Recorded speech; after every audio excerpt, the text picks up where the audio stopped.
Buenas tardes a todos los interesados en este nuevo programa de teatro crítico organizado por Nódulo TV, por la Fundación Gustavo Bueno. Hoy vamos a tratar un tema no menor de la problemática social, económica y política española, al que le hemos dado el título de La caza en España y la ideología animalista. Este no es un tema menor, porque, como ya hemos dicho muchas veces, para la filosofía no hay temas menores.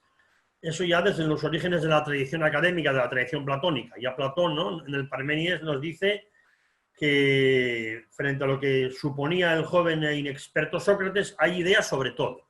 Si hay ideas sobre la basura o sobre los pelos, como ya dice Platón en el Parménides, pues también hay ideas sobre cualquier problema de la realidad actual. Y como la filosofía es el saber de las ideas, y evidentemente estamos hablando desde una plataforma hecha en español y de españoles para españoles, sin que ello coarte, digamos, reflexiones de mayor alcance sobre problemas o problemáticas internacionales, pues vamos a intentar analizar un poquitín hoy día qué papel juega la caza en España y por qué en los últimos tiempos, las últimas, no sé, 2 décadas, tal vez 3 décadas, ciertas corrientes ideológicas que se llaman o se autoproclaman a sí mismas de izquierdas, o eso que hemos llamado, que ha llamado Gustavo Bueno, la izquierda indefinida, es decir, aquella izquierda que no se define frente al Estado tradicional que venía del antiguo régimen como una nueva alternativa política, sino que es estas nuevas izquierdas que se autoproclaman como tales a partir sobre todo del mayo del 68 y sobre todo también a partir de la caída del muro de Berlín, pues toman como banderines de enganche cuestiones de tipo ético, moral, ecológico, y entre las cuestiones de ético, político, moral y ecológico está el tema, por muchos argumentados, de los presuntos derechos de los animales y la crítica a todo aquello que sean actividades que tengan que ver pues con lo que siempre fueron sectores tradicionales del sector primario, como eran la caza deportiva y la pesca deportiva. Para ello tenemos entre nosotros, por un lado, a don Juan Herrera Coronado, de la Federación Española de Caza, al que yo le agradezco su interés y su participación en este programa, porque seguro que nos va a dar claves interpretativas de cómo se ve la caza en España y cómo se vivía hace 30 o 40 años y cómo se ve hoy día, cuánto dinero mueve, cuánta actividad social vive en torno a la caza, por qué la caza es importante y por qué, como en España, lo que hace falta, igual que en otros países, es que haya y de hecho la hay, una buena regulación. Además, en España está en manos de las autonomías, con lo cual las leyes de caza pues dependen de otros sectores económicos, y por supuesto del régimen de cosechas, climatología, etcétera, etcétera, pero siempre controlado por autoridades que se supone, entienden del tema y que dependen del régimen autonómico, que es el que tenemos desarrollado a partir de la Constitución Democrática del 78. Bueno, y por otro lado, tengo yo aquí conmigo también a mi compañero filósofo Íñigo Ongay de Felipe, al que agradezco también su participación, porque él ha hecho la tesis doctoral sobre el proyecto Gran Simio y es una de las personas que dentro de la corriente española del llamado materialismo filosófico, capitaneado por el fallecido filósofo Gustavo Bueno Martínez, que vivió entre 1924 y 2016, pues ha desarrollado el análisis de lo que llamamos las ciencias etológicas, en una tradición también dentro de nuestra escuela que ya había hecho también el propio profesor Alfonso Tresguerres o Tomás Ramón Fernández Rodríguez en los años 70. Digo que se ha dedicado a estudiar las ciencias etológicas y también todos los proyectos que al amparo de la globalización pretenden, digamos, determinar un marco ético también para los animales, ¿no? En unión pues, con el movimiento vegetariano, los veganos, los animalistas, ecologistas más o menos centrados, más o menos extremistas. Creo que en todos estos temas la persona más autorizada es Íñigo Ongay por sus trabajos y por su trayectoria intelectual. Si no os parece mal, voy a intentar ahora dar la palabra al señor Herrera Coronado para que haga una exposición general de cómo está ahora la caza en España. Muy buenas, Miguel Ángel, y muchas gracias por la invitación. Encantado de participar.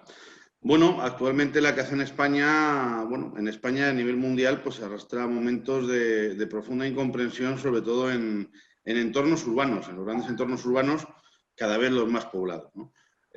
Por otro lado, siempre, y en España más que en otros países incluso, pues tiene un arraigo importante a nivel popular, a nivel, pues todos los pueblos de España, el 90 y pico % del territorio nacional está contemplado dentro de una figura de coto de caza o o alguna figura de la administración dedicada a la caza.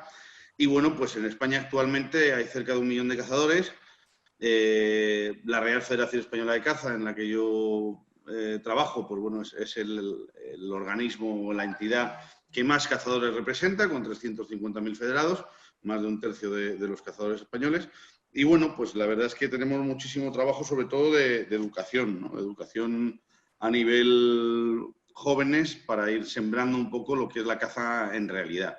Es decir, nosotros hace poco además participamos en una plataforma que se llama Los hombres y los animales en su sitio, y organizamos hace 2 años ya, lo íbamos a haber presentado hasta principios de este año, pero no se pudo, por bueno, un simposio en el Senado precisamente sobre el tema de los hombres y los animales y los derechos de los animales, ¿no? Un debate de sociedad, sobre todo. Y bueno, pues realmente es algo que se da por hecho, que se ha sembrado mucho en torno a, pues bueno, la política de conservación, desde la política de conservación de los parques nacionales que importamos directamente de los Estados Unidos, esas películas de Walt Disney que muchos de nosotros vimos, pero que se han llevado al extremo, y bueno, pues una humanización de los animales que, sumado al éxodo rural y sumado a cada vez mayor desconexión por parte de nuestros jóvenes de los pueblos donde nacieron sus padres, pues produce una sensación y un sentimiento de humanizar a los animales y de otorgarles pues esos derechos que comentabas, que lógicamente es absurdo, porque si no pueden tener deberes, no pueden tener derechos. Una vaca no puede ejercer su derecho al voto ni su derecho a un horario regulado, etcétera, etcétera. Sí que el bienestar animal, que está muy de moda, o mejor dicho, contemplar el maltrato animal como todo sufrimiento que se imponga a un animal de manera innecesaria. Lógicamente, si yo me quiero comer un pollo, pues el pollo tendrá que estar muerto, no voy a comer un pollo vivo, ¿no? Pero bueno, lo que intentamos desde la Escuela Española de Caza, desde la Federación, es defender un poco el sentido común, defender pues que cada cosa debe estar en su sitio, que los animales son animales, que los seres humanos somos seres humanos y que la caza es una actividad perfectamente ordenada, decías, ordenada y regulada en exceso, porque tenemos 17 comunidades autónomas con sus competencias. Cada cazador que vaya a una comunidad autónoma tendrá que verse la normativa de cada comunidad, sacarse la licencia de cada comunidad, etcétera, etcétera, que es otra idea que hay, que el cazador sale al campo con la escopeta y mata todo lo que quiere. Nada más lejos de la realidad. Es más, hay profesionales que nos dedicamos a la ingeniería y al cálculo de estructuras biológicas, y la caza no es más que aprovechar un recurso natural renovable, y precisamente bien aprovechado es lo que asegura la sostenibilidad en el tiempo y la perpetuidad de ese recurso.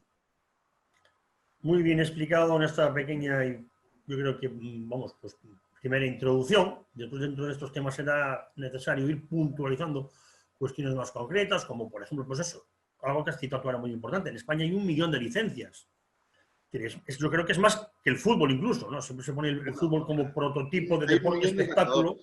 1 millón de cazadores. Licencias federativas son cerca de las 350.000, pero sí es verdad que por detrás de fútbol y baloncesto es la tercera federación en número de federados a nivel nacional.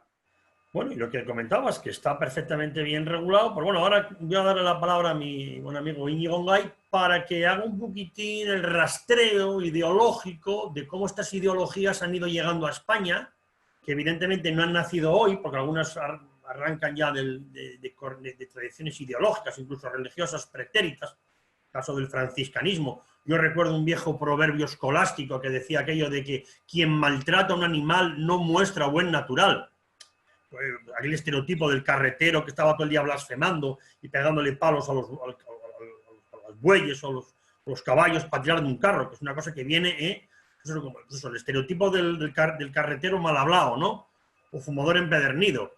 O eso, la persona que maltrata a un perro cuando se entiende que el perro es parte de la familia, porque siempre fue parte de la familia, y en el mundo rural los perros siempre ocuparon un papel importante, no como animales de corral, sino como animales que eran parte de la familia, o que servían para cuidar los ganados, o carear las ovejas, o proteger la salud de los lobos, o actuar en el manejo de los rebaños de vacas y de cabras, sobre todo en los pueblos tradicionales donde había mucho trabajo comunal. O sea, había un porquero que se ocupaba de los cerdos, o un señor que se ocupaba de las cabras, o unos vaqueros que se ocupaban de los pastos comunales donde las vacas fueran cerriles o fueran vacas de labor. Se ocupaban, todo esto yo todavía lo conocí en España hasta el año 73, cuando yo tenía 10 años. O sea, un mundo rural que no se diferenciaba mucho del mundo rural que recoge, por ejemplo, Cervantes en el Quijote, porque no había muchas cosas que no habían cambiado tanto.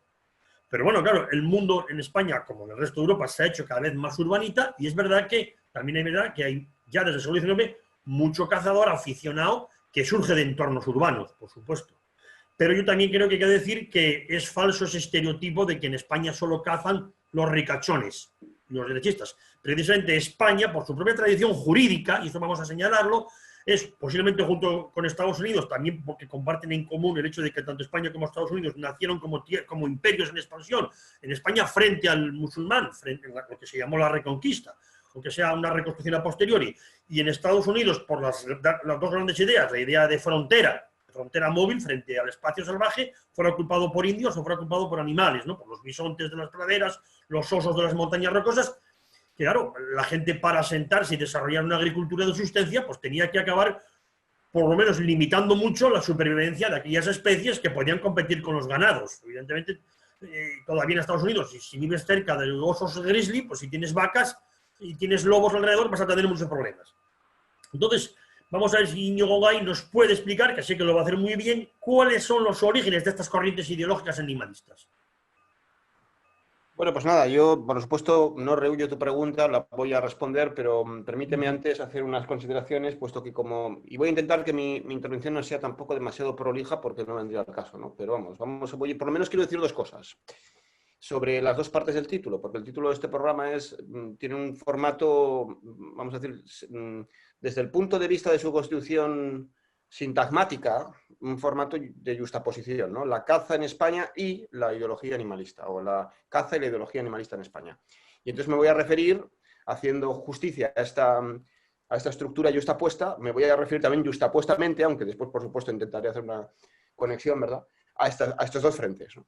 Por un lado, la caza. Bueno, yo, por supuesto, ante vosotros, yo no soy es decir, que comparado con vosotros, que sabéis mucho del tema y que tenéis... por un lado por motivos profesionales y en otro por motivos académicos, tenéis muy bien estudiado el tema, pues yo naturalmente sería ridículo por mi parte decir 4 palabras precisas sobre la caza, pero por lo menos voy a intentar establecer unas coordenadas generales que me parece que por lo menos pueden discutirse, quizás. Yo creo, desde la perspectiva filosófica, que tampoco es decir nada, desde la perspectiva de nuestro sistema filosófico, tal y como entendemos nosotros la filosofía, lo que se puede decir sobre la caza es que la caza es un conjunto de fenómenos arracimados, muy espesos, muy difíciles de determinar. ¿Por qué? Porque están encubiertos por una idea filosófica, esto es. Una idea filosófica porque por conceptos científicos o categoriales o tecnológicos de la caza hay muchísimos. Desde los conceptos técnicos del propio cazador en ejercicio, por así decirlo.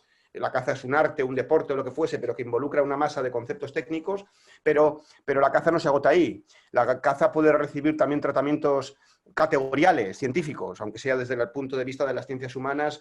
La caza es tema de la etnología, por ejemplo, de la etnología, quiero decir, a lo Levi-Strauss o a lo Marvin Harris o a lo Evans Pritchard, ¿no? La caza en culturas preestatales, la caza de los inuits, la caza de las islas Kuriles, de los ainos, las cazas de los bantúes, los rituales de cazadores, pues qué sé yo, las ceremonias mágicas que tienen lugar en la caza de las focas en el Ártico, como... Bueno, en fin, la caza también puede estar, y de hecho lo está, tratado pues por la economía política, la geografía económica, la sociología, la historia, por supuesto, la historia del arte, naturalmente, la historia del arte, pues por supuesto, fíjate si la historia del arte no tiene ahí tema que tratar en cuanto pues, a la importancia de la caza en la pintura del barroco, en la pintura del Renacimiento, en la pintura nobiliaria, etcétera, etcétera. Y por supuesto la etología y la ciencia de la conducta animal, eso naturalmente que sí. Entonces, naturalmente lo que quiero decir con esto es que la caza es una idea filosófica, porque necesariamente para ofrecer un tratamiento riguroso de la misma es necesario partir de un saber de segundo grado que tenga en cuenta todos estos saberes de primer grado, coordinándolos de alguna manera, ¿verdad?, de manera crítica. Y entonces, yo creo que... Yo no dispongo personalmente de una teoría de la caza, pero yo creo que podemos remitirnos desde el punto de vista del materialismo filosófico a una verdadera teoría de la caza filosófica, con independencia de que sea una filosofía verdadera. Eso, bueno, habrá que discutirlo, pero por lo menos yo creo que es un modelo de una verdadera filosofía de la caza ejecutada desde el materialismo filosófico por Alfonso Tresguerres en su libro sobre la caza y los toros, ¿no? Y entonces en este libro Tresguerres sostiene, yo creo que, vamos, a mí me parece que muy convincentemente, pero en fin, esto yo creo que se puede discutir, que habría que distinguir aquí dos planos, naturalmente. Primero, la caza en el sentido etológico, la caza que aparece tratada por los etólogos y por los especialistas en conducta animal, es decir, la caza animal, no humana, sencillamente, la caza que hace un león sobre una gacela. Esa caza es una caza, pues eso, etológica en el sentido de que es una caza ritualizada, pero no ceremonializada, ¿verdad? Es decir, que no es una caza institucionalizada. No tiene normas, tiene rutinas. Y es un tipo de agresión que los etólogos clásicos, Linea Eivesfeld o Konrad Lorenz, llamarían agresión interespecífica, muy diferente de la agresión intraespecífica, la que tiene lugar dentro de la especie, en la que pues, cada especie tiene un etograma específico, cada especie predadora, para ejecutar esa caza, y entonces no es lo mismo la caza de un león que la de una orca, por ejemplo. Entonces, esa caza etológica, sin embargo, pues no reduce a la caza antropológica.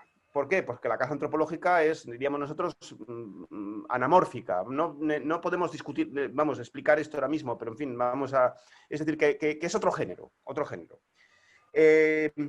género donde la caza de los humanos no se deja reducir a la caza de los animales. Esta es la cuestión. ¿Por qué? Pues porque involucra muchas cosas, pero para empezar, normas, por ejemplo, normas que tienen que ver, por ejemplo, pues con normas, con teoremas científicos, por ejemplo, relativos pues, a la ciencia de la mecánica, a la ciencia de la química, por los explosivos, por la balística, la física, etc. Bien. Involucra normas jurídicas, vosotros lo habéis dicho, involucra normas sencillamente pues, morales, etcétera, etcétera. Y entonces la caza antropológica es otro género distinto, y es este género del que vamos a hablar, por supuesto. La caza antropológica es la caza de los hombres sobre los animales. Tresguerres ahí dice en ese libro que esta caza antropológica es un conjunto de ceremonias, etcétera, que responde a la teoría, a una esencia evolutiva, transformativa, genérica, con un núcleo, un cuerpo y un curso, y que después se va proyectando a lo largo de su transformación en los tres ejes del espacio antropológico. Entonces, habría una caza, según esto, angular, que es la caza, vamos a decirlo así, nuclear, ¿verdad? Claro, esa caza nuclear es la caza de un hombre hacia un animal, por supuesto. Habría también una caza después radial, pero esa caza radial ya es una caza, vamos a decirlo así, degenerada, porque ya ha perdido el género.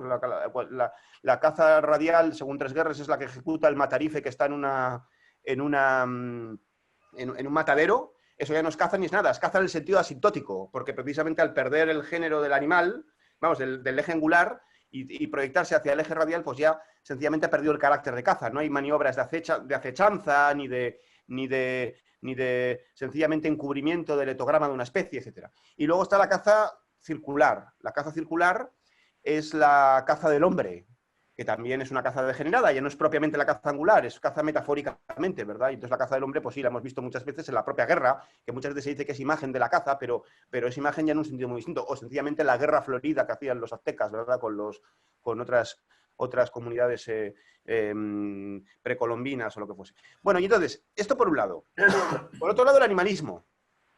Vamos, yendo al núcleo y vamos, siendo muy vamos, una especie de caricatura, pero en fin, el animalismo es una ideología contemporánea, con precedentes históricos, por supuesto, pero que yo creo que, esta es mi tesis, y aquí tampoco se puede desarrollar como se merece, pero se podría desarrollar porque es mi tesis doctoral, realmente, es que habría que prolongarla en todo caso hasta el siglo XIX, más o menos, XVIII, XIX, y que tiene unas fuentes muy precisas. El animalismo es una ideología originariamente británica, protestante, en el fondo protestante, aunque no por esto se agote en el protestantismo, no quiero decir que se reduzca al protestantismo, ¿no? Pero la primera vez que aparece, de hecho, el sintagma derechos animales, aparece en inglés, y es un libro irónico de un tío que se llama Thomas Taylor, que era un platónico de Oxford, que escribe un libro titulado Vindications of the Rights of Brutes, es decir, Vindicación de los Derechos de los Animales, para contrarrestar irónicamente como argumento ad hominem a un libro que había escrito Mary Wollstonecraft, que es la madre de Mary Shelley, vamos, sencillamente. Y entonces resulta que esta Mary Wollstonecraft había escrito un libro titulado Vindications of the Rights of Women. Y entonces el Taylor, el platónico, le escribe un contrarréplica irónica diciendo, bueno, sí, si las mujeres tienen derechos, también podríamos hablar irónicamente, ad hominem, de los derechos de los animales. Pero claro, no es una reivindicación directa. Sin embargo, sí, oblicua de los derechos de los animales. Sin embargo, en el siglo XIX hay una tradición anglosajona protestante que sí que se empieza a tomarse en serio. Y entonces, no solamente con gran presencia de autores, de pensadores, sobre todo reformistas sociales de origen protestante, sino con la fundación ya a partir del siglo XIX, 1822, etcétera, de las primeras sociedades de protección de los animales. Concretamente una, la más famosa, se llamó la Royal Society for the Prevention of Cruelty to Animals, que enseguida recibió el patronazgo de la reina Victoria en Inglaterra y que por eso se llamó Royal Society. Y había otras muchas, la Sociedad para la Prevención de los Deportes Crueles, que precisamente actuaban contra la caza del zorro en Inglaterra, etc. Por tanto, está esta línea más bien anglicana, que enseguida se recibe en España también en el siglo XX, y en el siglo XX aparecen en España las sociedades protectoras de animales y plantas, vamos, inmediatamente. Pero luego hay otra segunda línea que también es muy interesante y quisiera reparar en ella porque tiene una incidencia directa hacia el tema que nos ocupa, que es la línea alemana. Y la línea alemana habría que hacer figurar a gente como Schopenhauer, que en el siglo XIX, pues en algunos de sus libros ya contiene reivindicaciones de los derechos de los animales y de la condena más terminante de la crueldad contra los animales en términos que a veces pues resultan al oído un poco burdo, pues casi nazis o prenazis. Yo no digo que con esto que Schopenhauer sea un nazi, no digo esto. Sería una especie de reductio ad Hitlerum, ¿no? Pero si uno lee los Palerga y Paralipómena, ahí Schopenhauer dice, entre otras cosas, que cuando ve a alguien golpear a un perro, le percibe enseguida el olor a sinagoga, el olor judaico, dice. Claro, esta línea alemana, yo no digo que se reduzca al nazismo, yo digo más bien al contrario, que el racismo proviene de esta línea alemana. No que la línea filosófica alemana de Schopenhauer se reduzca al nazismo, sino que el nazismo es un fenómeno inserto en esta propia cadena ideológica, en la que habría que encontrar no solamente a Schopenhauer, sino a Wagner. Wagner, el famoso compositor operístico, no solamente acabó, bueno, o empezó qué sé yo, de revolucionario amateur en las rebeliones de Dresden con Mikhail Bakunin, ¿verdad? Sino que incluso formó parte de sociedades protectoras de animales y plantas en Múnich, etcétera, etcétera. Y es interesante cómo esta línea alemana sí que cuando cristaliza en el nacionalsocialismo, porque claro, antes Miguel Ángel ha dicho que los animalistas se reivindican de izquierdas, pero no todos, porque el animalismo es una ideología absolutamente también equívoca, o por lo menos análoga. Y entonces hay una línea animalista alemana que no es de izquierdas, precisamente, en todo caso cristaliza en el régimen nacionalsocialista que no es propiamente de izquierdas, tampoco lo es propiamente en el sentido alineado de derechas, es una derecha no alineada, en todo caso, con el antiguo régimen, ¿no? Y que, sin embargo, desde muy pronto, desde los años 33, 34, etcétera, empieza a generar un cuerpo legislativo no de prohibición de la caza, pero sí de regulación muy estricta de la caza, para la protección de la fauna local, etcétera, etcétera, y porque efectivamente el nazismo tenía un pulso animalista evidente, ¿no? Y entonces, pues hoy en día, naturalmente, el animalismo contemporáneo sí que se asocia, por lo menos de manera inmediata, junto con el ecologismo, junto con el feminismo y junto con otros miles de pulsiones y pulsaciones cinematológicas a la izquierda indefinida, extravagante, etcétera, etcétera. Ahora bien, habría que poner sobre la mesa, aparte de la discusión de los fundamentos que puede tener esta ideología animalista, cosa que sería muy prolija y que además, vamos, lo hemos hecho en otras ocasiones, incluso en Teatro Crítico, en otros programas, pero no hay ningún inconveniente en discutirlo. Pero yo más que esto, más que poner en cuestión los fundamentos de esta ideología animalista, que digo que se puede hacer, lo que me atrevería a decir es que esta suerte de pack, como diría Javier Perejara, de supermercado, en el que incurre la izquierda indefinida, extravagante y divagante, en la que se arracima el feminismo, el ecologismo y el animalismo, este pack de supermercado y otros muchos movimientos, el indigenismo, etcétera, no tiene una armonía preestablecida. La armonía preestablecida es un protoseudon. Hay que darla por supuesta, porque no existe. Porque el animalismo, por ejemplo, es incompatible con el ecologismo. Es decir, la ideología ecologista, en el sentido de la ecología profunda de Arnes Naes, este filósofo noruego, no es una ideología animalista. Es precisamente una ideología en muchos puntos antianimalista, porque lo que el ecologismo profundo se plantea desde el punto de vista de sus presupuestos biocéntricos, no anantrópicos sí, pero biocéntricos, ¿verdad? no es tanto el bienestar de los animales individuales. Al ecologismo profundo de Ernest Naes eso le da exactamente igual. Lo que importa es el florecimiento de los ecosistemas, por ejemplo, ¿verdad? Y entonces, desde el punto de vista del florecimiento de los ecosistemas en ecología, hay muchas especies que son especies, qué sé yo, xenoinvasoras, etcétera, xenobióticas, que sencillamente, si proliferan, pues el ecosistema, ¿verdad?, como tal unidad, ¿verdad?, se destruye. Y entonces, desde ese punto de vista, la caza es un mecanismo regulador absolutamente necesario, ¿verdad? Y la matanza de los animales, digamos, de muchas especies animales, concretamente las que proliferan sin control, etcétera. Entonces, con esto quiero decir que, aunque efectivamente la izquierda actual, por llamarlo de otra manera, ¿verdad?, la izquierda, bueno, pues vamos a ponerlo entre comillas, la izquierda fenoménica,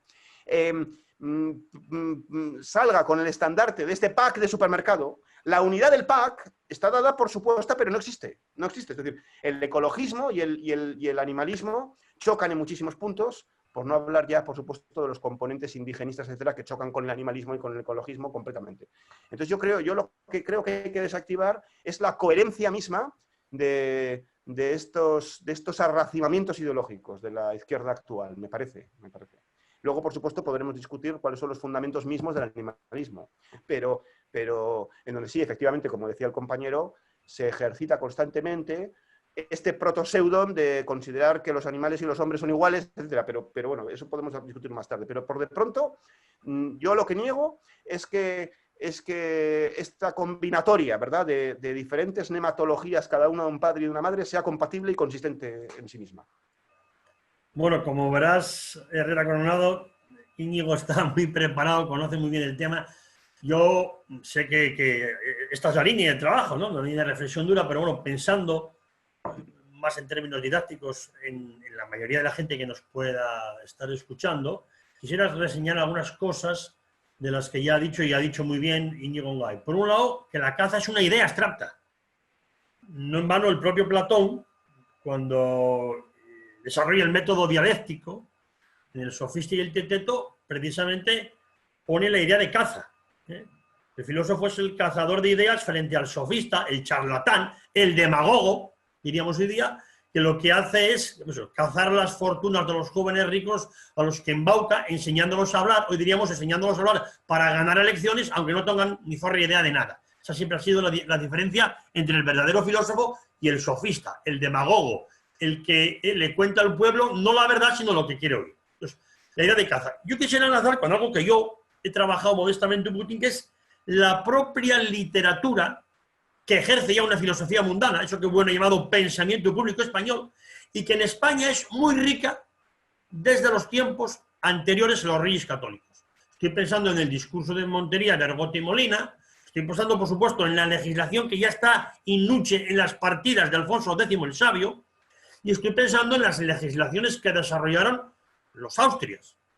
Por ejemplo, yo lo comenté en otro programa y está por ahí escrito por mí en la revista Postmodernia y también en el Catoblepas, donde yo he desarrollado estas reflexiones, como por ejemplo en España, Jesús Evaristo Casariego, al margen de que él tuviera una ideología personal de tipo carlista, tradicionalista, en Asturias, en los años 50, 60, 70, y además como gran cazador que era, se dedicó a estudiar toda la legislación que en España hubo ya desde los austrias, regulando la caza, regulando la fabricación de arcabuces. Por ejemplo, en 1520 y tantos se prohíben los perdigones, porque se pensaba que aquello, comparado con las ballestas, claro, que era un artilugio medieval, un arma blanca, pues que las armas de fuego iban a acabar con la caza. Se vio que no era así, porque la mayoría del pueblo cazaba para comer y cazaba con redes y con trampas, porque el pueblo llano no tenía dinero para comprarse armas de fuego.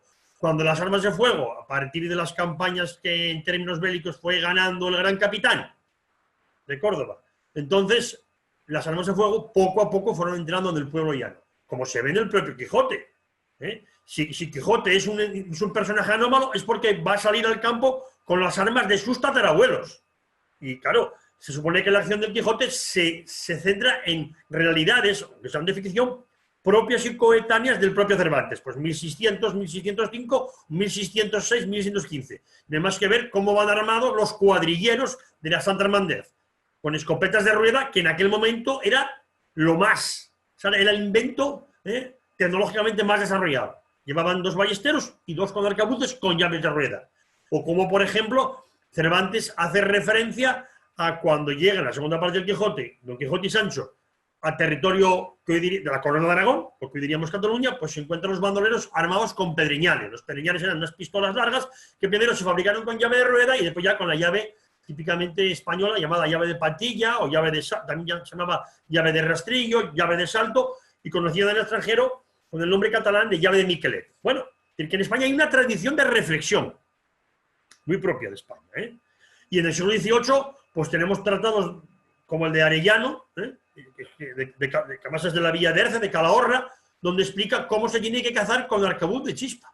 Pero ya en el siglo XVII tenemos dos obras que yo siempre cito, claves, que son el Tratado de Montería y de Ballestería y Montería de Alonso Martínez de Espinar, de 1645, y el Tratado de la Caza del Vuelo, vuelo escrito con B, del capitán de caballos corazas, Fernando Tamarín de la Escalera, donde ya habla de los 3 vuelos de la perdiz, de cómo hay que entrarle a la perdiz, de cómo tiene que ser adiestrado el perro, y de cómo hay que cargar un arcabuz con cuidado, porque claro, un arma de fuego al principio se le ve como un infundio del diablo, porque cuando está cargada, si no sabes usarla bien, puede matar a cualquiera. Cómo ha de cargarse el arma y cómo se han de cansar las perdices para que te salgan a tiro ya a partir del 3.º o 4.º vuelo. Es decir, que en España hay una reflexión mundana, pero una reflexión mundana, estoy pensando en el caso de Tamarín de la Escalera, preñada a van la letre de observaciones fenoménicas que después cuajarán en ese mundo que llamamos la etología.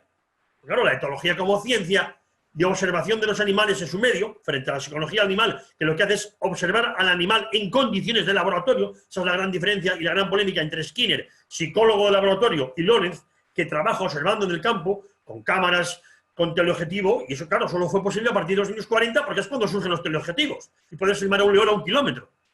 Porque claro, si el león está en una jaula, ya no es un león, es otra cosa. Sus comportamientos son, diríamos, humanizándolos, y perdónense la expresión, pues serían comportamientos neuróticos o psicóticos, pero un león en una jaula de 2 metros no es un león, es otra cosa. Trenos etológicos. Insisto, la tradición española está riquísima, es riquísima en observaciones etológicas, pero también en observaciones tecnológicas, de cómo se ha de fabricar un arcabuz en una época en la que no existía una metalurgia muy desarrollada, y sin embargo en España, ahí está el famoso libro de Isidro Soler, Compendio Histórico de los Arcabuceros de Madrid, donde se recoge la técnica de fragua y de forja de cañones. Y España, hay que decirlo, hasta que los ingleses toman el relevo del dominio imperial de Europa, España tuvo las mejores escuelas y las mejores armerías, que posiblemente los mejores fabricantes artesanos. Claro, y evidentemente, si recogemos la tradición de las definiciones de ciencia que da Aristóteles y que pasan a la escolástica española, el arte también es ciencia, el saber hacer también es ciencia. Por lo menos en la 4ª acepción que le da Aristóteles a la palabra ciencia, ¿no? Como saber hacer. Es decir, que un forjador, un armero de 1750 no sabía química, pero por ensayo y error y por observación, con los materiales que tenía en su época, al menos en España, sabía hacer un cañón que no reventase. Vamos, igual que un panadero para hacer pan, pues hasta hace muy poco no tendría por qué hacer una FP que subiera química por un tubo, pero sabía hacer pan y el pan ese era sano y la gente comía ese pan sabiendo que comía algo de confianza. Y yo por eso tenía que saber química, pero insisto, en España hay una tradición, tanto armera como cinegética, preñada de sabiduría, precisamente en ese contexto que es el contexto de la filosofía aristotélica y tomista que tanto arraigo tuvo en España, a pesar de que todos los libros de historia de la filosofía ponen a Descartes como el gran revolucionario. Como muy bien sabe Íñigo, ni tan revolucionario ni tan filósofo, porque en España teníamos nuestra propia tradición. Insisto en esto porque Íñigo ha utilizado la herramienta filosófica del materialismo filosófico, de ese libro que debieran de conocer todos los animalistas cuando critican a la caza, que es el libro del profesor Alfonso Tresguerres, titulado Los dioses olvidados sobre caza y filosofía de la religión, ¿no? Toros, caza y filosofía de la religión, que es un libro de 1993. ¿Qué sucede? Y esto hay que explicarlo, y insistir yo aquí en esto, que Tresguerres lo que hace es analizar y desmontar las deficiencias de la teoría de la caza de Ortega y Gasset. Como todo el mundo sabe, Ortega y Gasset, que en términos coloquiales es el filósofo más importante, o por lo menos el más citado, junto con Unamuno, de la primera mitad del siglo XX, Ortega y Gasset intenta desarrollar una teoría de la caza para poder responder a otra cuestión clave, que hoy no vamos a tocar, pero que también podríamos tocar. ¿Qué es la tauromaquia? Cuando se pregunta por la esencia de la tauromaquia, ¿qué es la tauromaquia?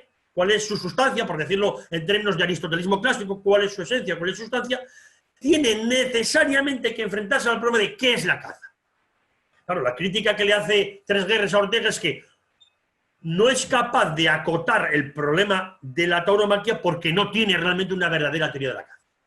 Ahora, Ortega hace observaciones muy importantes que siempre se citan en las monterías españolas de Postín, ¿no? Ortega desarrolla la tesis etologista, la caza es un deporte, pero tampoco es exactamente un deporte porque enraiza con otra dimensión humana, la caza es, en el cazador late el hombre paleolítico que sigue habiendo en nosotros, la caza es una actividad por la cual el hombre se pone a prueba a sí misma y coge unas vacaciones de humanidad, en la caza es muy otra cosa, entonces intenta dar una explicación. Y esa explicación que da Ortega y que el propio Bueno también critica en el prólogo al libro de Tres Guerres, es interesante, porque es que parece también que muchos cazadores, y por supuesto los animalistas, no han tenido en cuenta lo que dice Ortega y Gasset. Pero, lo que dice que... Ángel, si me permites, me parece sí, matiza lo que quieras. Pero, y va un poco en esta línea también. Claro, tienes toda la razón. Esa tesis de Ortega es... concretamente con fórmulas tan aparentemente brillantes desde el punto de vista literario, que no dudo que lo sean, como eso de tomarse vacaciones de ser hombre, ¿no? Que dice Ortega. Eso es una fórmula enormemente metafísica, porque tomarse vacaciones de ser hombre, lo que significa primero ser hombre y luego vacaciones ahí, como se puede tomar.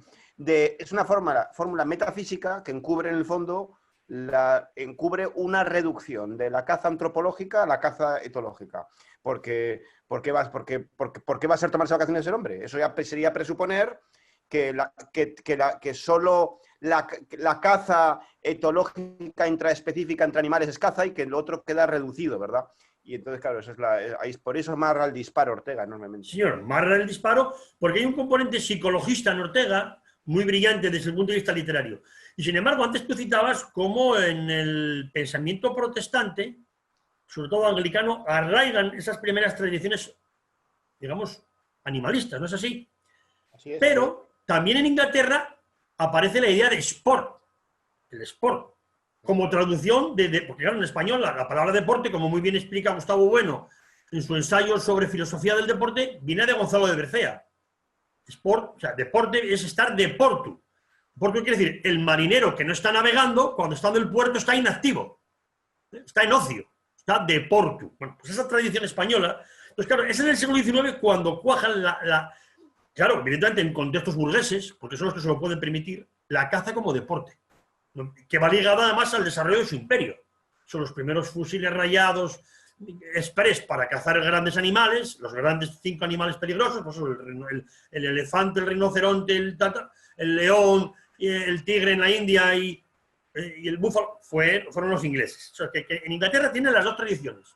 Una, que subraya la importancia de la caza como deporte, pero es que nosotros tenemos nuestra propia tradición. Que ya, como digo, está Cervantes. Cervantes, como lo hemos dicho muchas veces, pone en boca de Sancho la crítica pone en boca de Don Quijote la crítica a Sancho cuando dice Sancho que no se va a dedicar a la caza. ¿Y qué le dice Don Quijote? Pues haces muy mal, porque la caza, como todos los sabios han dicho desde el mundo antiguo, es imagen de la guerra. Y el que se ejercita en la caza, se ejercita también en ser un buen gobernante porque se esfuerza, ¿no? Tiene que madrugar, tiene que desarrollar estrategias, tiene que pasar penalidades, tiene que pasar hambre, sed y cansancio, que como decía mi padre, que era cazador rural, son las 3 divisas del cazador: hambre, sed y cansancio. Evidentemente, la caza hoy día, claro, ya no es la caza de hace 50 o 100 años, pero eso no significa que no esté, como acaba de decir también antes Juan Herrera Coronado, perfectamente legislada y que sea un sector productivo de la sociedad. Yo comprendo que yo sé, por decirlo metafóricamente, pero con todo respeto, que un ermitaño que por decisión propia es vegano, que vive alejado en la montaña y que lleva una vida de humildad y de pobreza por entrar a una religión, por ejemplo, la tradición católica siempre existió, comprendo que se apiade de cualquier animal, porque ahora, todo lo que sea, lo que vamos a decir, eso, tú no te puedes comer un pollo vivo. Evidentemente la caza es algo difícil de delimitar porque lo que decimos, un matarife en un matadero industrial, donde todos los días se procesan cientos de terneras o cientos de cerdos o cientos de carneros o de ovejas o de corderos y que mañana están en cualquier supermercado de las grandes ciudades, Madrid y Barcelona, eso no es un cazador. Sin embargo, el animal tiene que morir, sea por una descarga eléctrica, tiene que morir, evidentemente. Y el paisano que antes en la aldea mataba al cerdo por el San Martín no está cazando, es un animal que lo ha domesticado, hay su ritual, hay su ceremonia, pero eso no es caza. Como no es caza la guerra, salvo por una analogía muy cogida por los pelos. Claro. Son límites asintóticos de asintóticos, claro. ¿Eh?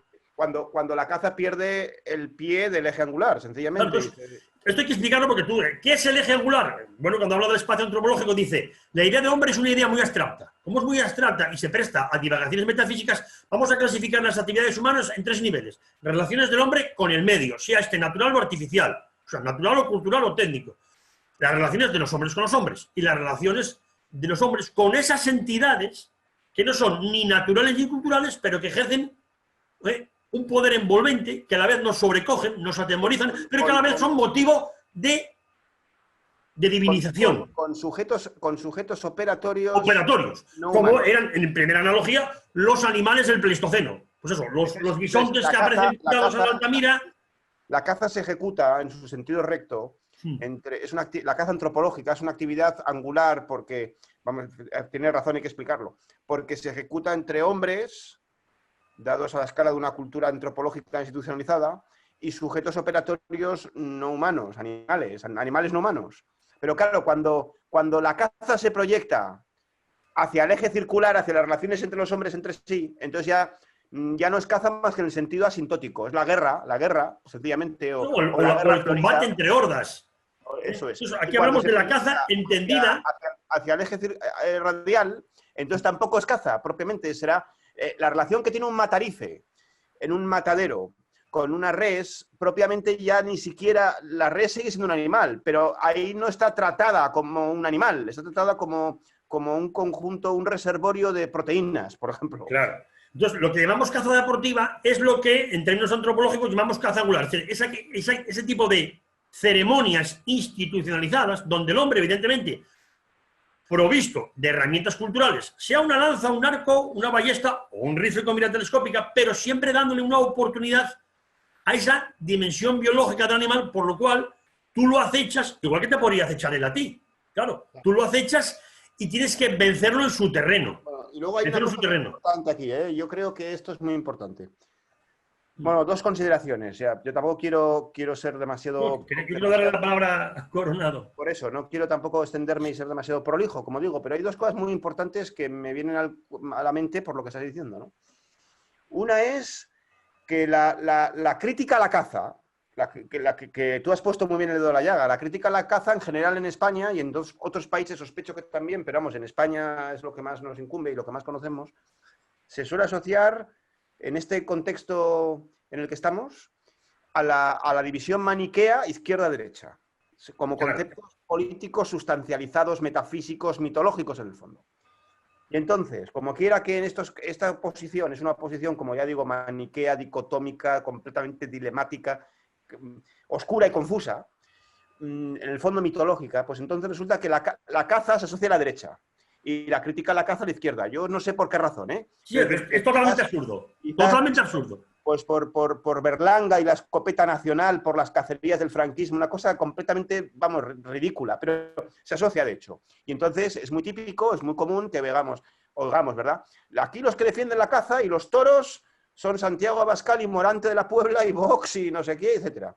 Que además son los que defienden el machismo, la crítica, cerrar las puertas a los inmigrantes, el racismo, como si todas estas cosas tuvieran una relación interna.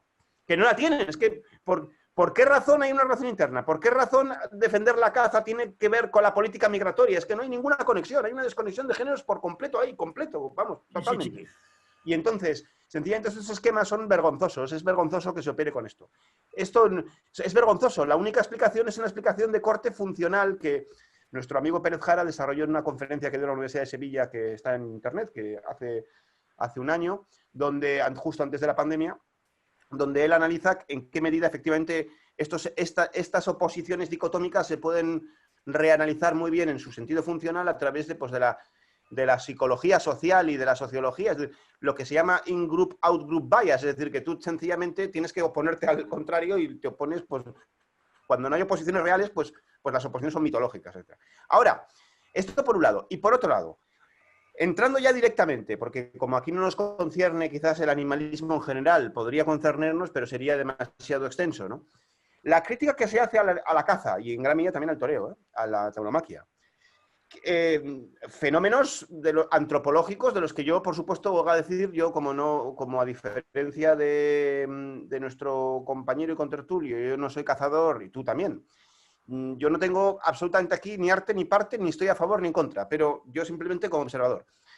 Cuando se les critica, pero como observador, pero que quiero entender las cosas. Entonces, cuando se les critica porque el toreo o la caza son cosas crueles, sádicas, a veces esta es la línea crítica más pregnante, ¿no? Más recorrida, pues habría que decir que eso es un reduccionismo psicologista de nuevo. ¿Por qué? Porque ni los que acuden al toro y son aficionados al toreo, ni los cazadores, su conducta puede explicarse por la crueldad. Porque si fuera por la crueldad, cogerías al animal y lo torturarías de cualquier manera. No es eso, es que no es eso.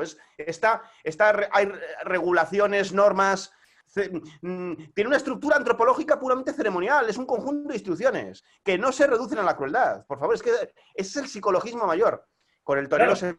Yo quería incidir en esto porque evidentemente la idea de caza es tan compleja. Los que van a la plaza de toros, claro, los que van a la plaza de toros tienen una especie de drive psicológico de sadismo y por eso van. Absurdo completamente. Si fuera por eso, irían a un lugar de alterne y verían como al toro un tipo enmascarado con una máscara de látex le parte en 1000 mitades, si fuera por sadismo. Pero es que no es por sadismo. Es decir, esas explicaciones psicologistas son absolutamente genéricas y además falsas. Es que son falsas. Sí, no, y además atravesar todo esto también por otra idea muy confusa, como tú bien sabes, que es la idea de cultura. Claro, aquí quien tiene el poder determina esto es cultura y esto no lo es. Pero tú sabes que la idea de cultura es de las más complejas, que hay 250, ya la recopiló en su día Kant, más de 250 definiciones de cultura y que, bueno, la definición más genérica, la de Kroeber y Kluck, ¿no? Cultura es todo aquello que, siendo extrasomático, o sea, siendo exterior al cuerpo, se transmite por medios distintos de los de la herencia genética. O sea, que cultura es todo. Entonces, claro, lo que pasa es que lo decimos, el delimitar, por eso la caza es algo que siempre está regulado y revisado, porque lo que decimos, yo entiendo que matar animales con una ametralladora Barrett desde un avión y desde un helicóptero, que eso lo hacen a veces en Estados Unidos, para descastar cerdos salvajes en algunas zonas de Alabama o de Georgia, de Luisiana, eso tiene más que ver con la caza radial que no con la caza deportiva. Eso es más un exterminio. Una cosa para, quizás puntualmente, porque esto quiero saber vuestra opinión. ¿Hasta qué punto, vamos a remitirnos a un acontecimiento relativamente reciente, ¿no? En las controversias actualmente tan, qué sé yo, agitadas que estamos teniendo en España sobre el papel de la monarquía, etcétera, ¿hasta qué punto efectivamente no ha sido absolutamente central, creo yo, más que lo de la corina y lo de la fortuna del rey, etcétera, todas esas cosas, que tendrán también su papel, por supuesto, pero yo no digo que no, pero ¿hasta qué punto en la opinión pública, tan influida por estas ideologías, etcétera, no fue también fundamental que la famosa fotografía del rey de la corina del 2013 fuera cazando un elefante, precisamente, ¿verdad? Sí, bueno, eso no te quepa duda. Bueno, sí, y todos conocemos los famosos vídeos de este cazador, Mark Sullivan, que son muy polémicos. Es decir, que claro, pero lo que decimos, en España la caza tiene una gran tradición y está legislada. Lo que hace falta es que, claro, que quien legisle sepa sobre lo que legisla. Lo que decimos, en el límite, claro, matar, pues eso, cerdos salvajes desde un helicóptero con un fusil de asalto, eso de caza deportiva tiene muy poco, como no es cazar el hecho de matar animal en la matanza de tu pueblo, un animal doméstico que tiene su ritual, pero que es un ritual un ceremonial de otro tipo. ¿Estamos? Entonces, claro, lo que decimos, la caza deportiva, cuando la propia idea de deporte surge en contextos anglosajones, precisamente al hilo del desarrollo del Imperio Británico, era muy normal que en el siglo XIX pues, un individuo de mucho dinero británico se fuera un año entero perdido a Canadá y cazara durante el año todo lo que quisiera. Claro, pues la caza se ha ido regulando. Pero es que España precisamente es de las pocas naciones donde la caza siempre arraigó en contextos populares. Y ahí está toda la legislación de los Austrias y después de los Borbones. Populares. Ligado evidentemente a una tradición también armera que era propia. Decía yo antes que del libro de Espinar, de Alonso Martínez de Espinar, recoge las artes de la caza con ballesta diciendo, como esto se va a perder porque ya casi nadie caza con ballesta, claro, estamos hablando de 1645, pero hasta hace 30 años se cazaba con ballesta, voy a recoger cómo se cazaban los ciervos con ballesta y cómo se hacía el famoso ungüento veneno de hierba de ballestero que paralizaba al animal aunque fuera herido. Claro, era otro contexto. Y está lleno, lo dijimos, de poesías donde se habla de ballesteros, aquella famosa poesía de Germinal, mató a una vecica, ¿no?, que le decía que estaba preso, matómela un ballestero, dele Dios mal galardón. Es decir, que la caza como imagen de la guerra, pero también como actividad de economía de supervivencia en contextos rurales, siempre existió en España, contrariamente a los países de tradición protestante, donde el hombre, digamos, siervo, que cazaba en el territorio del señor, ipso facto era colgado. El mito de Robin Hood surge de ahí. O sea, tú te mueres de hambre, cazas un ciervo del señor, y ipso facto se te aplica la pena de muerte en cuanto te cogen. Eso nunca pasó en la tradición española. Es decir, que la caza, y sobre todo en territorios como Asturias, porque claro, la caza requiere un conocimiento del eje radial. La montería asturiana no es igual para nada a una montería extremeña, porque el territorio te codetermina que la estructura de las armadas y de los puestos, precisamente en razón de esa dimensión etológica, donde el animal siempre busca, amparado en sus instintos y en sus conductas apetitivas, la supervivencia. Entonces, claro, tú no puedes organizar una batida al jabalí en los montes de Pola de Lena igual que en una dehesa extremeña. Y hay 600 kilómetros, pero requiere procesos institucionalizados distintos. ¿Por qué? Porque la propia determinación del medio codetermina cómo se haga esa institución. Entonces, evidentemente, en España hay legislación harto de sobra sobre caza. Entonces, lo que decimos, el animalismo surge como una ideología donde todo se confunde y todo se mezcla. Bueno, antes hablábamos de manera abstracta de izquierda indefinida. Yo voy a ser más pedestre. Ciertos sectores del PSOE en España y Podemos. Yo he dicho el nombre porque a nadie se nos oculta. Pues lo que decías tú, esa visión de la caza caricaturesca, evidentemente, en clave de humor, que da Berlanga en la escopeta nacional, ¿no? Donde es verdad que mucha gente va a una cacería para hacer un negocio. O aquel que va con la querida, bueno, pues el personaje que hacía Sazatornil, pues un gran actor, pues, haciendo un personaje gracioso. Pero claro, tú eso no te lo puedes tomar como paradigma, porque lo que está haciendo precisamente ahí Berlanga es un esperpento de lo que era el franquismo en sus últimos años. Pero lo que decimos, en España la caza tiene un gran arraigo popular. Nos lo vimos eso, pues la caza a la espera de unos conejos en un prado propio, que evidentemente, hombre, las dos, digamos, instituciones estrella en España, que evidentemente durante mucho tiempo estaban reservadas a gente más pudiente, son el ojeo de perdices, el gran ojeo de perdices, y después la montería española, que es una institución típicamente española, porque solamente se puede dar en cierto tipo de terrenos. O sea, una montería como se organiza en Toledo, en Ciudad Real, en Badajoz no se puede organizar en Cáceres, no se puede organizar en Asturias o en Orense, porque aunque haya ciervos y jabalís, el terreno no te lo permite, se hace de otra manera. Y en España eso iba unido también a una gran tradición armera que ahora se ha perdido, porque evidentemente cuando desde tiempos de Felipe González toda la industria pesada se vendió a Alemania y España dejó de tener industria pesada, la primera tradición armera se ha perdido. Yo este verano pasé por Eibar y pasé por Palacencia de las Armas y pasé por Vergara y no queda nada. Quedan 4 artesanos que precisamente siguen fabricando escopetas clásicas paralelas, que ya se ven como escopetas antiguas, para el mercado selecto británico. Pero en España, hasta hace 30 años, hubo cientos de talleres en Eibar. Y tenías escopetas baratas para el que no podía pagar más y escopetas muy caras, muy finas, para el que las podía pagar. Pero evidentemente, si tú no apuntas, si no tienes cualidades, por muy buena que sea el arma por sí sola no mata. Es decir, que como decía la propia Ortega, la esencia de la caza es que uno no caza porque haya matado, sino a la inversa. Mata, si es que mata, porque sabe cazar. Porque sabe cazar. Entonces yo creo que Juan N. Herrera sigue un poquitín este tipo de argumentación para que nos explique, bueno, pues eso, qué comunidades autónomas están más implicadas en la caza y cuánto dinero se mueve, qué oficios hay, que eso mucha gente no lo sabe. Tengo 2 folios aquí, he ido apuntando, tengo 2 folios aquí para contaros ahora. Claro, tenemos mucho tema que tratar aquí. Bueno, pues a ver, porque si no, yo me paso. De manera breve, en primer lugar, bueno, quizá Ortega y Gasset sí es el autor más recurrido para aquel, bueno, archiconocido, ¿no? El prólogo de 20 años de caza mayor y demás, ¿no? Sí que es verdad que, bueno, que en principio Tres Guerras hace una clasificación de caza que para mí no es correcta, no es la realidad, es decir, es mucho más certera la de Ortega y Gasset, es decir, siempre tiene que ser sobre un animal que tenga alguna posibilidad de escapar.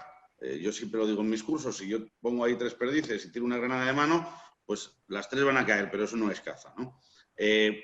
cómo choca con controles poblacionales extremos, como pasa en Sudáfrica o en América del Norte, desde helicóptero, con armas automáticas y demás. Pues bueno, se pueden utilizar técnicas de caza, pero no es caza en sí, sino que sería un control poblacional, como también se hace del topillo aquí, que se envenenó el campo, ¿no? Bueno, pues no es caza, es simplemente, y de hecho Ortega y Gasset habla de la caza como cualquier método o habilidad para atrapar, capturar, ahuyentar o facilitar la captura de un tercero, es decir, no implica matar, ni mucho menos. Y ese es el desconocimiento profundo que hoy nos lleva al símil de cazar es matar y el cazador es un asesino.